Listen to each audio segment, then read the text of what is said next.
Турски војници и нивните сиријски сојузници влегле на североистокот на Сирија во рамките на офанзивата што ја покрена Анкара против курдските милици. Представници на турската армија и на сириската бунтовничка група, која исто така учествува во офанзивата, соопштија дека копнената операција почнала во средата вечер и оти војниците се движеле во правец на градот Тал Абјада, кој е под контрола на курдските единици за заштита на народот. Турција неколку часа претходно почна воена операција против курдските сили со воздушни напади и со артилериски оган врз областите на североистокот на Сирија.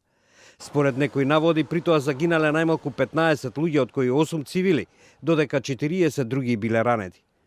Турскиот председател Реджеп Тајип Ердоган повтори дека цел на акцијата е создавање безбедна погранична зона.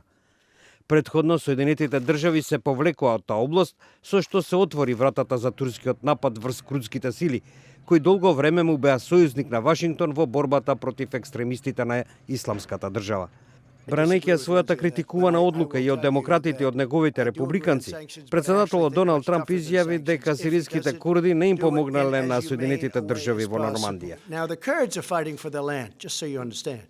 They're fighting for their land. And as somebody wrote in a very, very powerful article today, they didn't help us in the Second World War. They didn't help us with Normandy, as an example. They mentioned names of different battles. They were there, but they're there to help us with their land. Трамп исто така повтори дека ќе уништи турската економија доколку Анкара го избрише курдското население во Сирија. Американскиот државен секретар Мајк Помпео пак ги негираше наводите дека турската офанзива била одобрена од Вашингтон. Yeah, well, that's just false. The United States didn't give Turkey a green light. Во меѓувреме расте и загриженоста кај меѓународната заедница во врска со последиците од турската офанзива, при што се бара од Анкара да покаже воздржаност.